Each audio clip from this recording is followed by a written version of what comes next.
Hello, everyone, and welcome to another episode of the EFL Fantasy Podcast. My name is Angus, My name is Dan.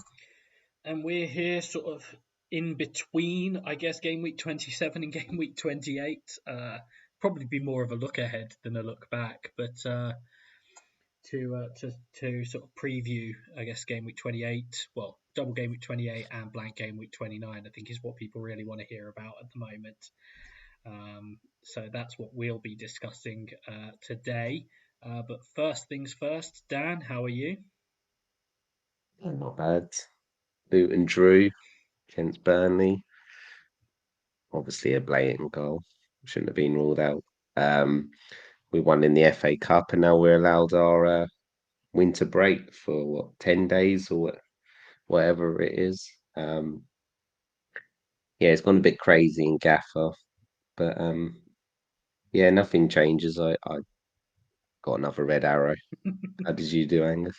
Yeah, it was a red arrow for me.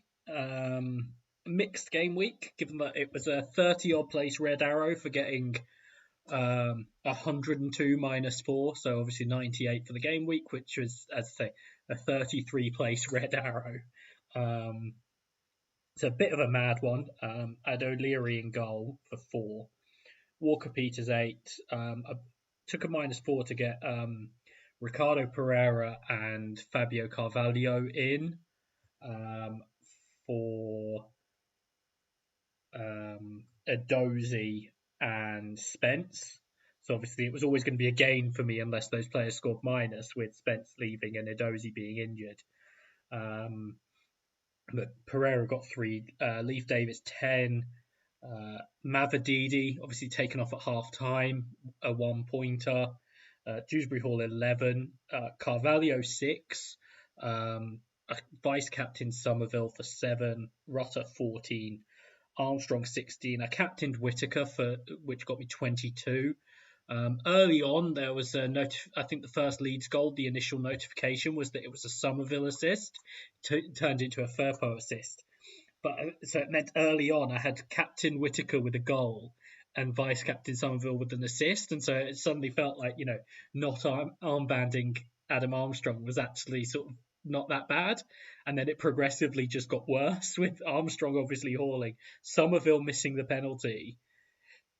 Whitaker, I thought when he scored early, oh, this might be a big game for him, and I think he got max bonus, but he didn't actually return again in the game. So it sort of went a bit sideways on me. Not a disaster, but and you can't. There's only so much you can complain when you get when you have a 98 point game week. But it's those little things that if they'd gone slightly differently for me, I'd probably sat here on a grey or even a green arrow instead. But yeah, not sort of too disheartened because obviously, it's still a good score, and I think with Pereira and Carvalho in, obviously replacing two players that were out helped, but having watched the whole game as well, I immediately felt quite good about Carvalho being in my team. But yeah, how did your sort of team do? So I got 103. I rolled my transfer. I dropped a red arrow 2 places. It feels like it's quite templatey, apart from maybe you might have 2 or 3 different players. Um, I had Johansson in goal for 4, Walker Peters 8, Vestergaard 3, Davis 10. Somerville was my vice captain for 7. Azaz came in off the bench because Smodix wasn't in the squad. Dewsbury Hall 11, Mavadidi 1, Rutter 14, captain Adam Armstrong, and Chaplin 11. So me not having Whitaker didn't cost me that much this week. I think it was probably having Mavadivi over Jack Clark's probably the one that got me a red arrow this week. Um, yeah, a bit frustrating to hit over 100 and get a red arrow, but yeah, it's going to be interesting. I'm a bit torn with how I'm going to play the last few game weeks of this set. So yeah, I'm sure we're going to get into our plans in a minute or so. Yeah, I was very clear on my plan, and then Yeah, Friday so was I. happened. Uh, so I guess that's where we'll start. We're obviously going to talk a bit more about sort of fixture updates and everything, and I guess we'll just get into that now, really. Um, so you know, I certainly wasn't trying to mislead anyone. If anyone thinks I did, I was constructing my team based on the same information in terms of the where possible. Like I think there were one or two that were rescheduled last week where it was under 6 weeks, but it was sort of 5.5 weeks or whatever, where it's in terms of the notice for a rescheduled Yeah, they game. went into game week 33, didn't they? Yeah. Some of them. So I think, for example, not Leicester, sorry, Plymouth against West Brom was rescheduled on Friday for game week 33. I think that was 5.5 weeks notice rather than 6 weeks notice. But that's what I assumed the slight sort of leeway was that okay, it's basically 6 weeks, it's fine. Then at about I think it was about 3 o'clock on Friday afternoon, we had the Leicester Swansea game going to game week 29 midweek, which, wasn't supposed to be possible. That was, I think, 2.5 weeks at that point. So it was sort of a real swing. So we had that going, which obviously changes a lot of plans for um, game week 29 with that going in there. And Coventry, Bristol City, and Sheffield Wednesday and Watford both joined it. I think Sheffield Wednesday and Watford was actually even later on Friday evening. The real killer was the Leeds Norwich announcement. Now this was almost 6:30 on the dot. Which bear in mind the Gaffr deadline was 6:30, and I think this news came out at 6:30. That they were giving the fans 12 days notice of Leeds Norwich going into game week 28. Now, bear in mind, this is 12 days' notice for a midweek game, a midweek night game, and Norwich isn't the easiest place to travel to and from. So, giving Norwich fans that sort of notice for any game isn't ideal. When it's a trip somewhere like Leeds, it's even worse. Not saying that they should ever be able to reschedule a game at less than 2 weeks' notice, but there are also sort of slightly different levels to this. So that sort of, I think, messed up quite a lot of plans, particularly some people who I think had just made transfers. I think particularly selling Leeds players, I want to say, based on how the weeks were going to look. And then obviously this news comes out. So that's changed things. We've then had Cardiff Blackburn just going to game week 33, as would have been expected. But it's these sort of the 3 extra games into game week 29 and the 1 extra into game week 28 that have really sort of messed things up. And we're recording on Wednesday evening. Birmingham obviously won their FA Cup replay against Hull, which should mean that Birmingham's game against Middlesbrough shouldn't happen in game week 29. But given what's just happened, I'm not ruling anything in or out. I don't think Birmingham have actually confirmed yet that their game against Middlesbrough in 29 will be moved. Middlesbrough have said it, but I don't think Birmingham have actually told their fans that the game will be moved yet. So that's obviously moved things around a little bit. The fixtures should be correct on the site, on the Gaffr site now, or they are correct on the Gaffr site now, pending any move of the Middlesbrough Birmingham game. So that means that game week 28 upcoming. We've got a double for Leeds and Norwich. Leeds play Preston at home, Norwich at home. Norwich play West Brom at home and Leeds away.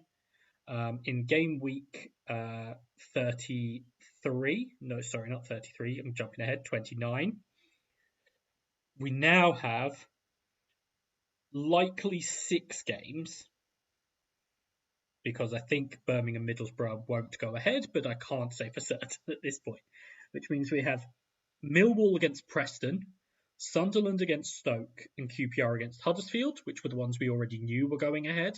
and added in have been Coventry, Bristol City, and Leicester Swansea on the Tuesday night, and Sheffield Wednesday, Watford on the Wednesday night.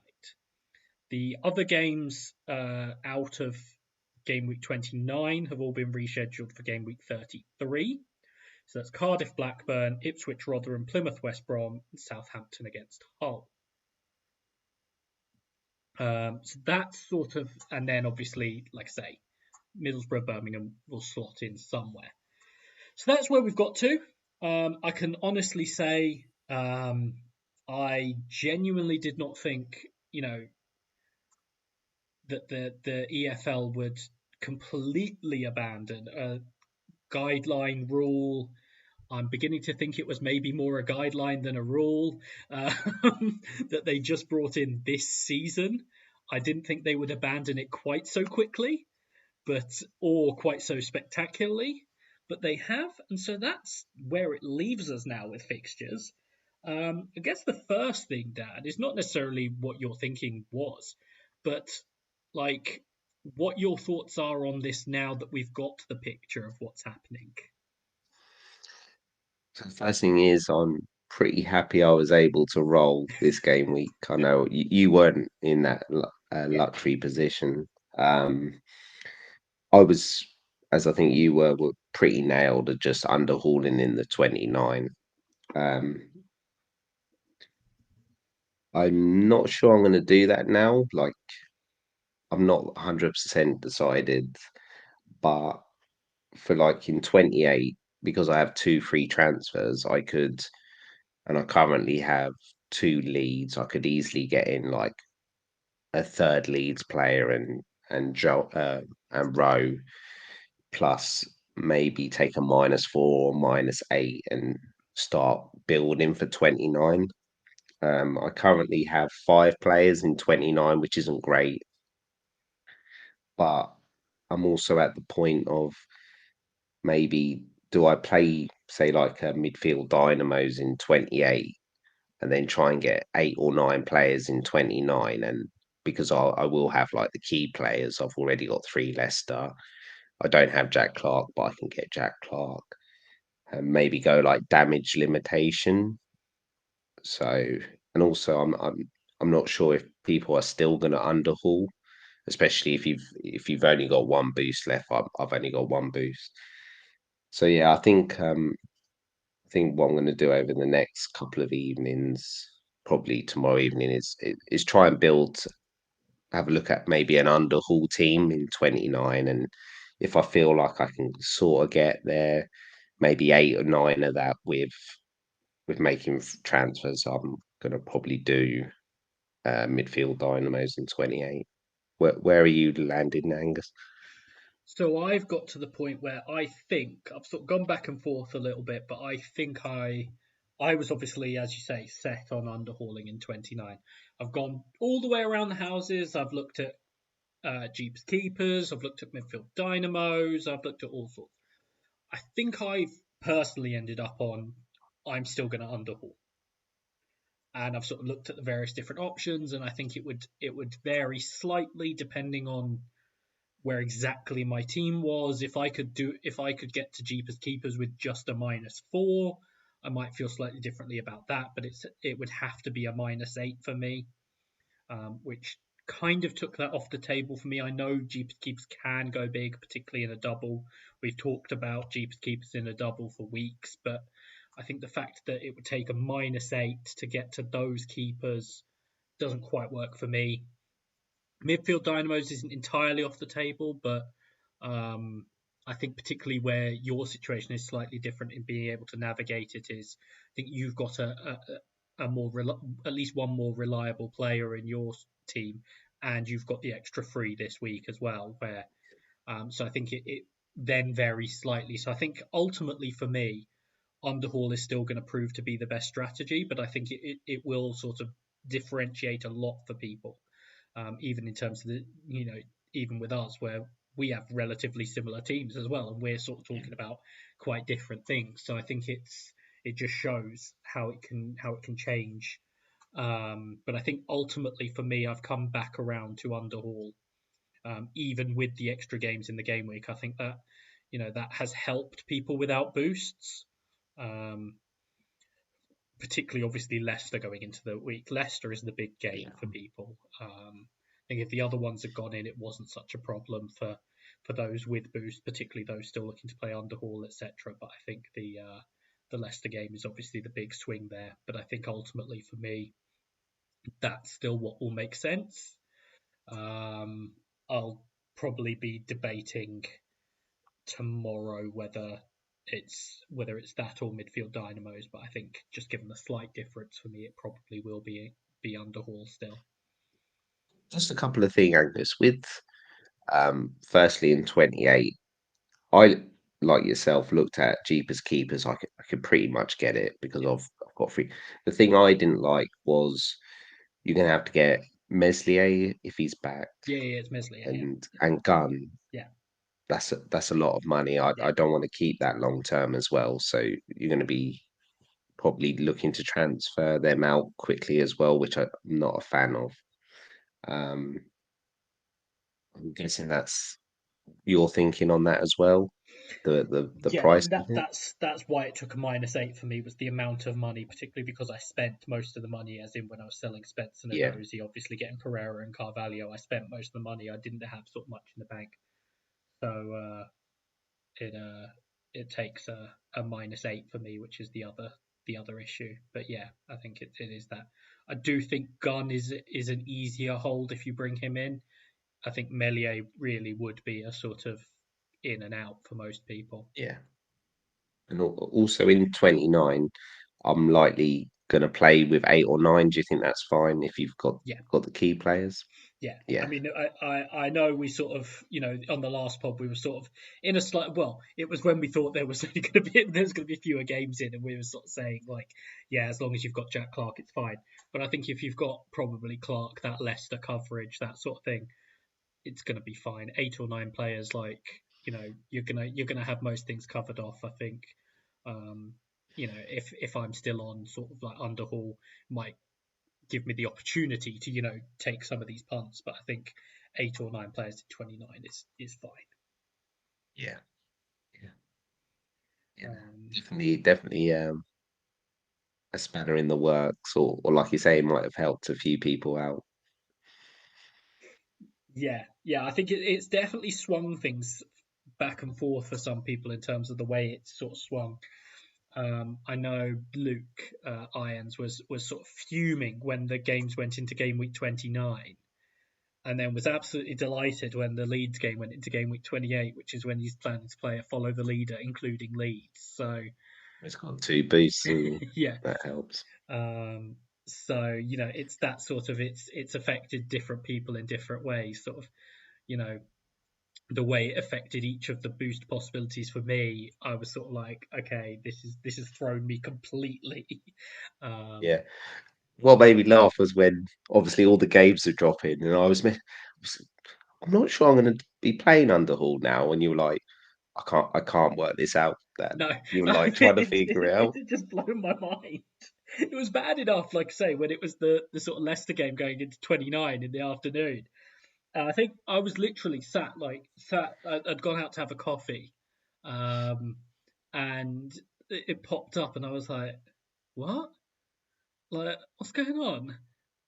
And then, like, when it got to the evening and it was the Leeds game and it went into 28, I was like, "I give up. Like, I can't think about this anymore." Like, and I can't remember. I think there was still a couple of other games that to be rescheduled, and I was like, this could become a mess if they're doing that. And so I was like, I'm not going to get too far along with a plan because then something else will happen.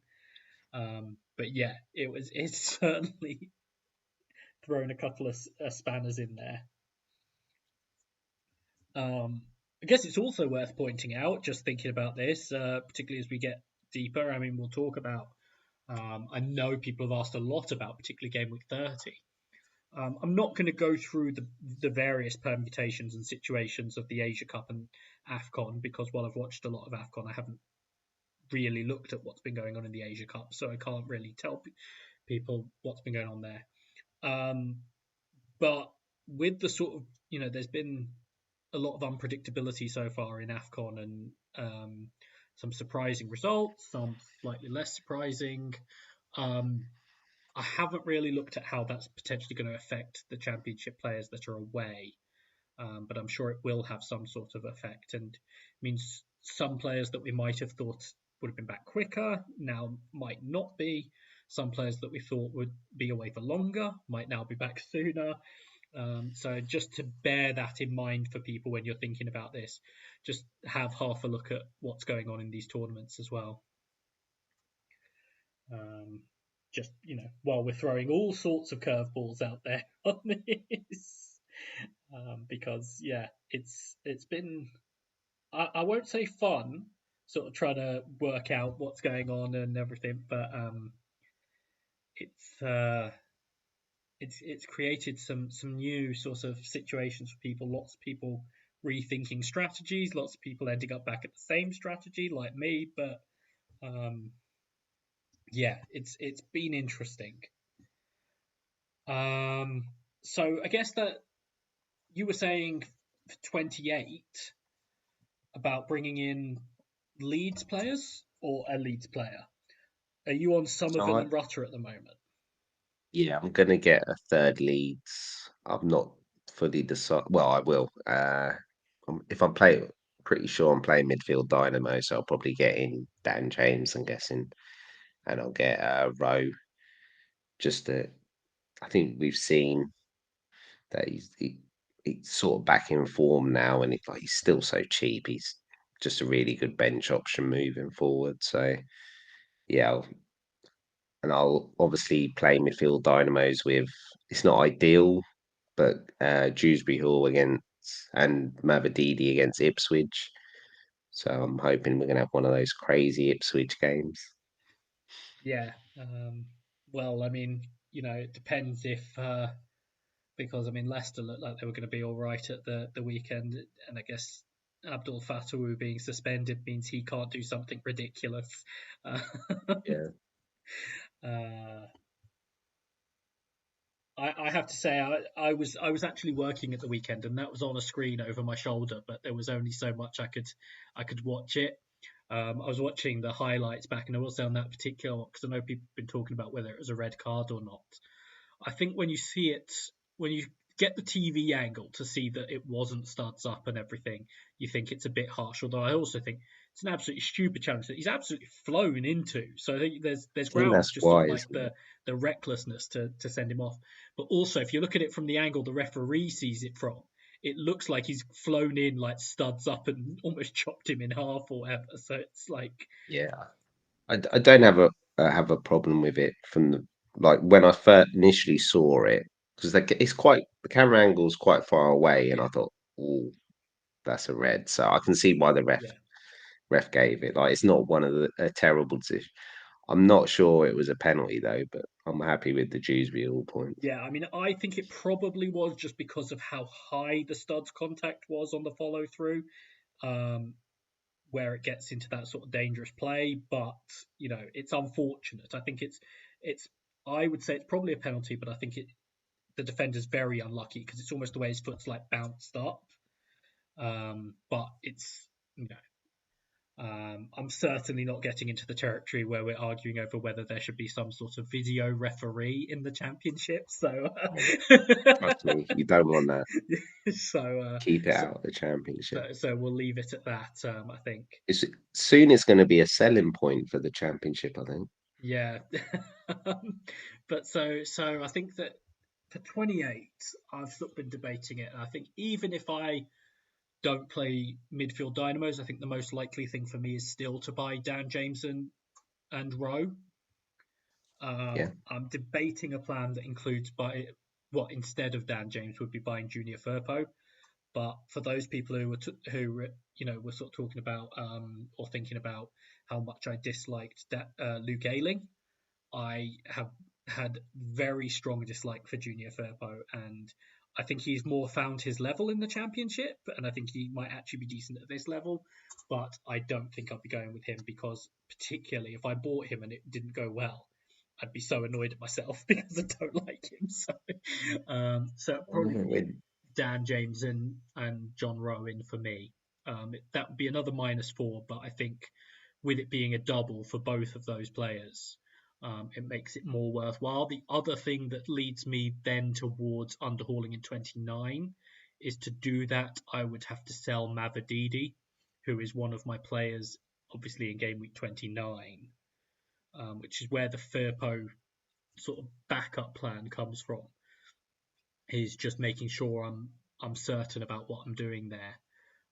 Rowe would come in for Azaz. I think Azaz is obviously a nice option this week, but it's just how it works for me in terms of the players I've got. But obviously that then shapes 29 for me, so that will be a decision that I'll probably make on Friday. But that's sort of my thinking at the moment, which obviously, like I say, if I do that, it very firmly puts me, it commits me to underhaul. So it's just so it is all sort of linked together.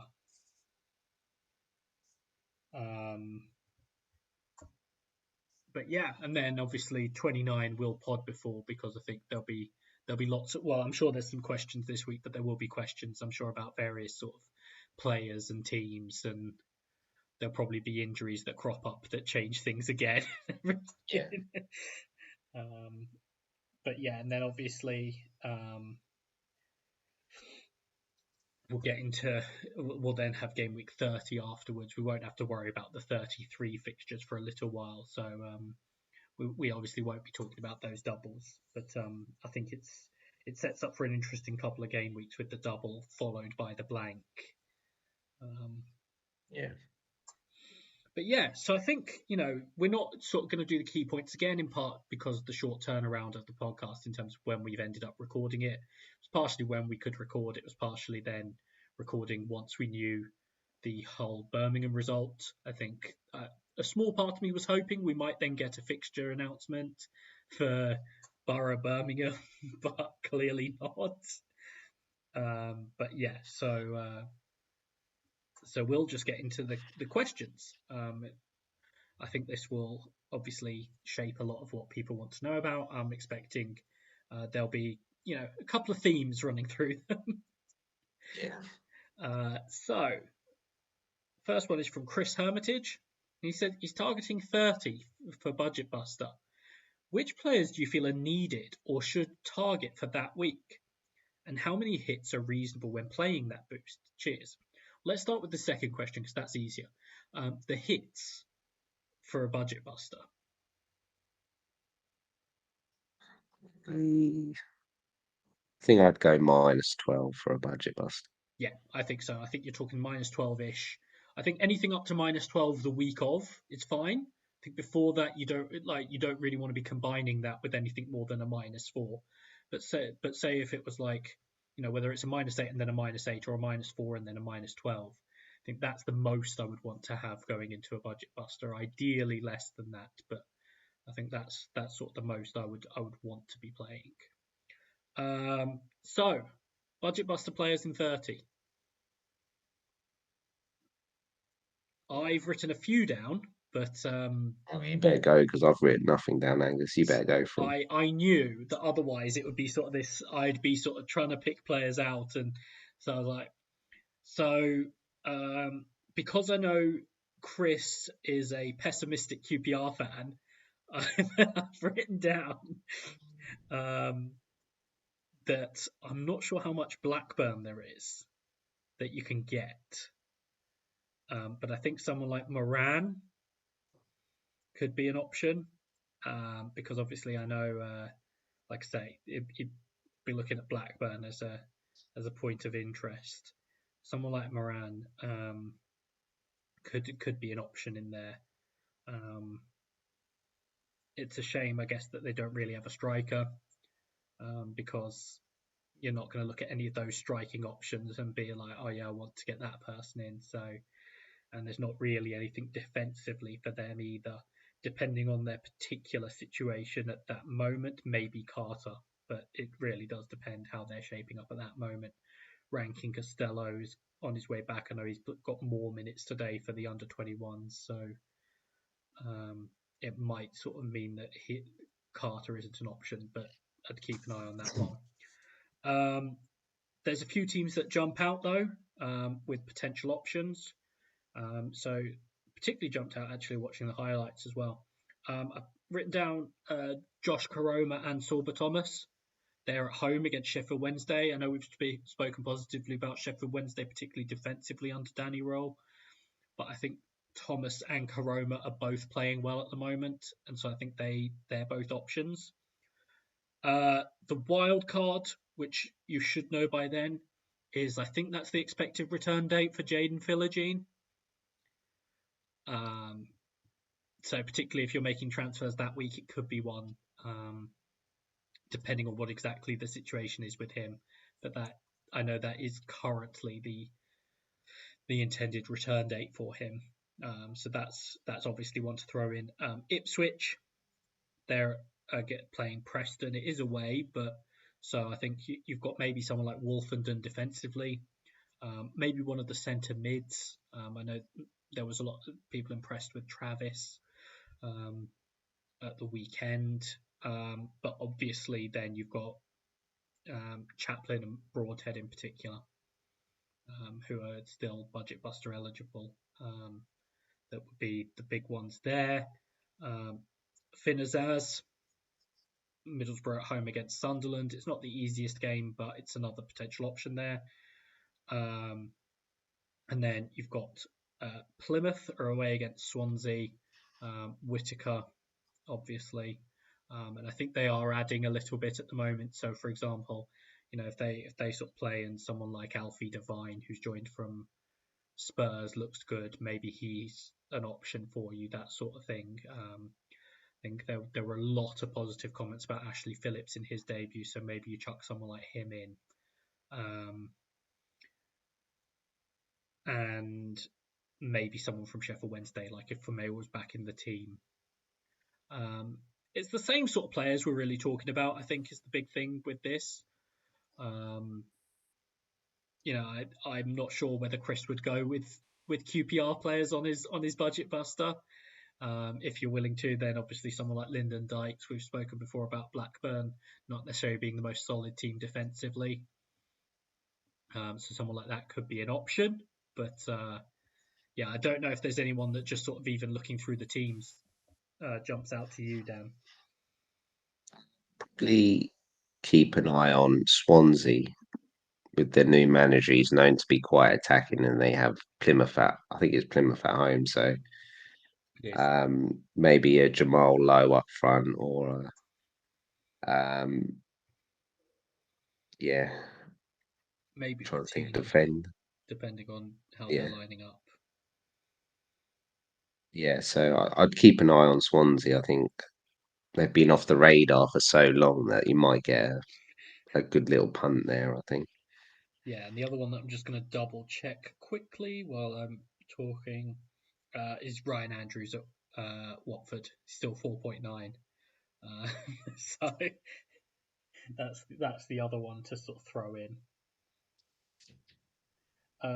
Jamie has said, now my budget buster 29 plan has gone to fuck.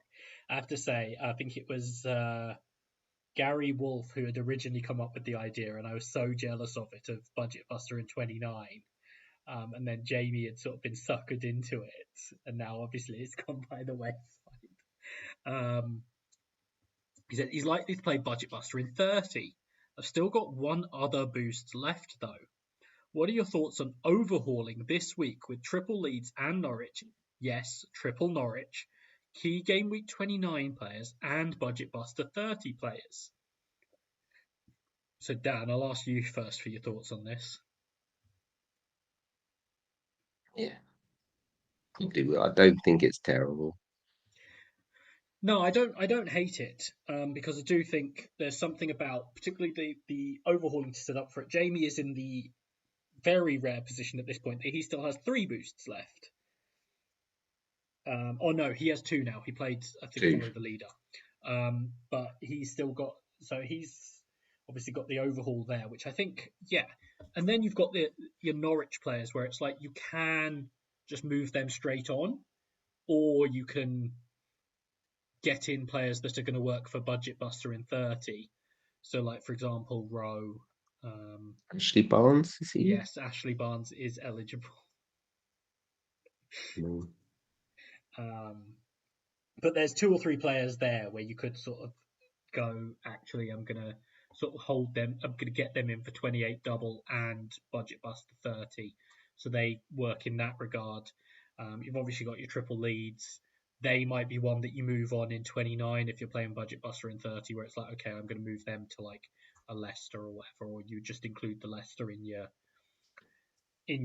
overhaul, and then you can move the leads to budget players and that sort of thing. So I do think it's something that could work, particularly if you're only depending on how many players exactly you want for your budget buster in 30. But I know I've spoken to Jamie quite a bit about the idea of having sort of around 8 players for a budget buster. So I think that certainly could work, and if you can Yeah. navigate 29 all right in between. Um, Kyle Stoke Gaffrey said, question for Angus: are you now conflicted on whether you still like Borough now they've signed Luke Ayling? Must be an eternal predicament for you.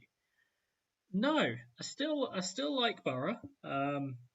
Still don't think Luke Ayling is great, but I'm not required to think that everyone who plays for any club is that good. And so yeah, I think he'll help them just in terms of their issues on that side. Whether it's playing a rolling assortment of centre backs at right back, having someone who is at least a right back will help. So yeah, I it's not a player I necessarily have a high opinion of, but it's a right back for them. So um, you know, all the best to him. So, question for Dan: how do you think Luton will break down low blocks next season in the Championship? I'm not sorry. I mean, we broke down low blocks last year. I think people forget we're going to have Adebayo and Morris up front, with our wing backs likely to be Ryan Giles because Doughty will probably get sold, and Ogbene right wing back. We'll also have players like Chong, who will be more creative in midfield than what we had last time. I think we'll be all right, and that's without the recruitment we'll do. So Yeah, and I think I I think think we'll be the okay the with a other low block thing, anyway. yeah, the other thing I think is it's not necessarily like it's not necessarily a reflex for teams to play low blocks against the better teams anyway. I mean, a lot of teams didn't do it against Luton last season, when you were one of the better teams in the league anyway. I think they end up in it more so against these sort of high possession teams and everything. I think even for example, an example of Leicester this season who get low blocked a lot. Part of it was when teams tried to be more front foot against them. You saw them absolutely murder teams on the counter. So teams are now concerned about Leicester doing that to them, which feeds into it. So I think it's sort of a horses for courses thing, and I don't think we'll necessarily see it see you be confronted with it that often anyway. Also, we're a lot more flexible. We can play 3-4-3. We're now sort of being quite fluid and playing 4-3-3. Like we've got Jacob Brown, we've got Townsend, we're gonna have Bene, we've got Chong who can play white. We've got numerous ways we can set up now. So Dan nearly yeah. said we've got numerous ways we can beat teams now. No, we got numerous ways of setting up. So Yes. yeah. Um, We're not even gonna come down anyway, so it won't really matter. you mean once half the league has got points deduction? Well, yeah, that's true. um, Speaking of which, FPL Frog, with the news today, you sent this on Tuesday, that a date has been set for Man City's FFP hearing. What price will Erling Haaland be in Gaffr next season if they're relegated to the Championship in time for 24-25? Well, I suggest if they're getting relegated, it's not to the Championship. Um, but yeah, I mean, I joked yesterday that when they said 25 million? there's a date that's been set, but we won't tell you what it is. I think my joke was it's the 30th of February. Um, Yeah. so we'll see. But yeah, no, I think we'd break the pricing scale if we had to price Erling Haaland. Who's the most we've ever priced? Was it this year? Was it this year or was it Mitrovic last year? I think it was Mitrovic. Or did we have someone who went in this year and then went? Or is Iheanacho? I think Iheanacho might have been the most expensive we've had. Can't even remember. I think Iheanacho this year might have been the most Irons will know, expensive and he ever. didn't even price the game. But uh, Gary Wolf has said, "Is Budget Buster 30 the best way forward now? I wanted to gamble with it in 29, but these fixture changes seem to have killed that idea. I also now have Dykes in my team, as had planned for Budget Buster 29, but will take the 9-pointer already, and thank you for planting it in my head." So obviously Dykes with I the wouldn't play in return. 29 now, No, 29 I think is off the table now. Like as in, especially with there less. was a logic behind it when it was a bigger blank and everything. I wouldn't play it now. I would probably look to play it in 30. Um, it's only sort of putting it back 1 week. It's not sort of like when you've made the calculation of, okay, I have to get these other players back. You're only pushing that back 1 week as well. Ron Mukherjee, best options for Budget Buster in game week 30. Thanks, gents. Keep up the great work. I I think we're refer you to done. my answer about 3 questions ago. I'm not sure there's anyone else I'd really sort of throw in there. Alexander Chow said 2 boosts left and definitely playing Budget Buster game week 30.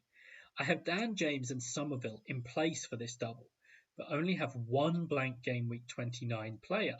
Is it worth playing midfield dynamos this week with Rowan Sarah and maybe Smodix, or underhauling game week 29? 29 if you've only got one player, I Yeah, think. I think it would very much depend on sort of your thoughts. Like if you're probably bringing in those 2 Norwich doublers then, which means sort of even to get to 3 or 4 in 29, you're taking hits at that point. That feels like you're probably leaving yourself a little bit too short. Yeah.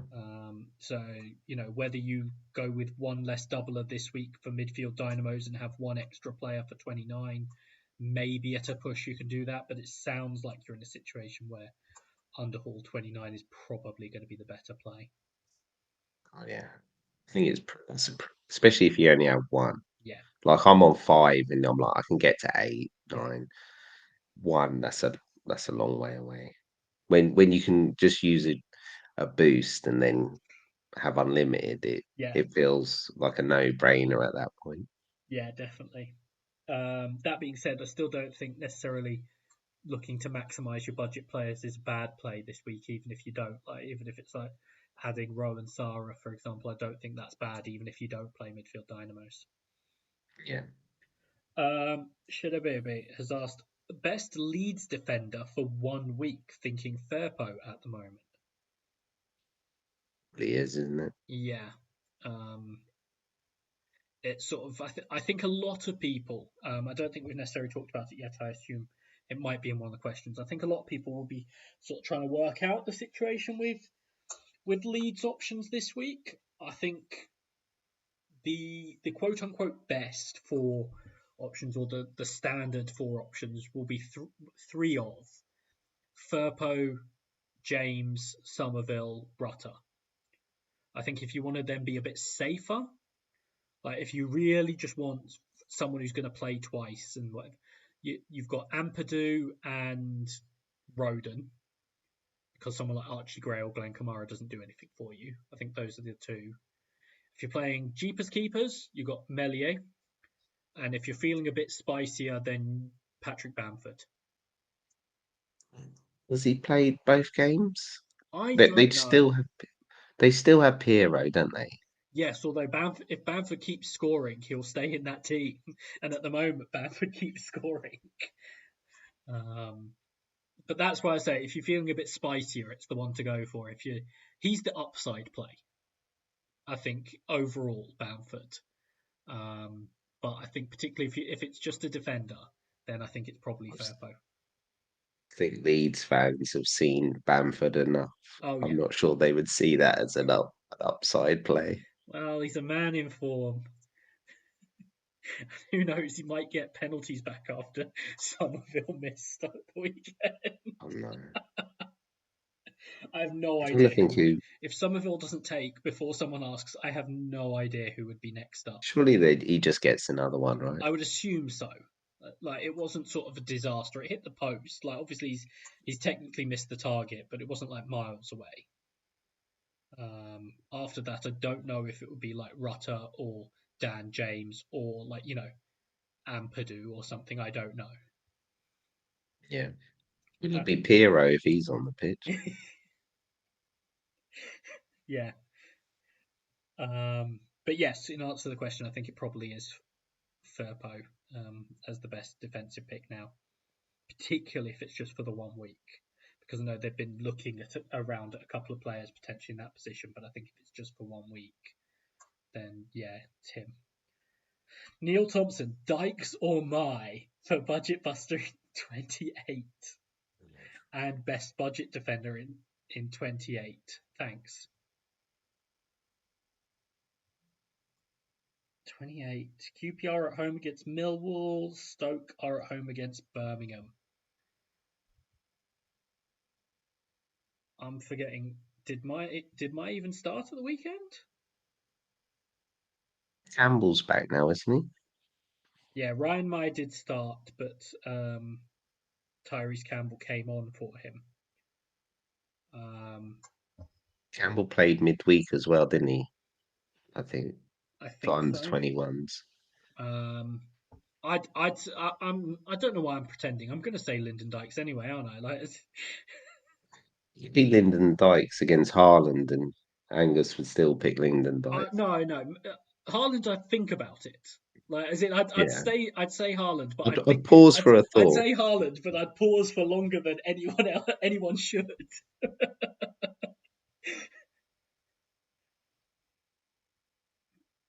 But yeah, I think it probably is Dykes, particularly just for that extra security, like you say, with Campbell being back available. Sweet Blues, I said, if you were buying a forward this week who has a fixture in 29 and is budget buster eligible uh, to be played in 30, who would you go for? Fixture in 28, 29, and 30 who's budget buster eligible? Lyndon Dykes. What Yeah, about I might are be saying Millwall? Lyndon Dykes to be honest. Are Millwall players eligible? I think so. I think Nisbet is. No, he's not. Who priced them at seven? Yeah, Who I priced know. them that high? So yeah, so you can't even have Millwall. It's not the best fixture in 30. I will say it's not the best fixture run at all. But if you don't necessarily want, say, Dykes, Tommy Conway is on a nice little run. Now it's not a nice run of fixtures. Watford home, Coventry away, Leeds home. But he is on a nice little run. He has just scored, I think, home and away against West Ham in the initial tie and the replay. Yeah. So, shows he can do it against some of the bigger teams. So, yeah, maybe the answer is Tommy Conway. Anyone else to add, Dan, to the mix? Huddersfield, do they even have a striker? Bergzor's injured, so probably not. Oh my God, it's just red on the forwards. No Ward. Yeah, I guess Yeah, it's tricky. maybe a Preston forward, maybe someone like Will Keane. They rotate, don't they? Yeah, and it's a horrible run. Leeds away, Millwall away, Oh, Ipswich I at know. home.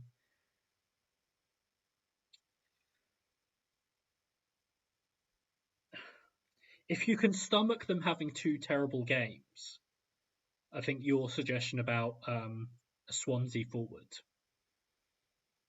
like if it's someone like Jamal Lowe who will play, stomach the two like bad games against Southampton home and Leicester away, and then you've got him in place for Plymouth at home in 30.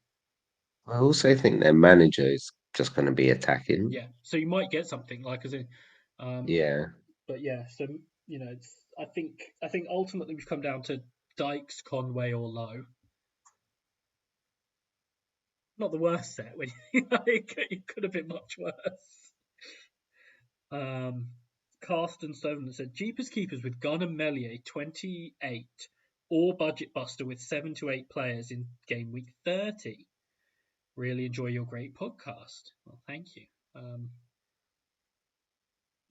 I'm still going to stick with my same answer that I've given all along, which is playing Budget Buster is always the best answer.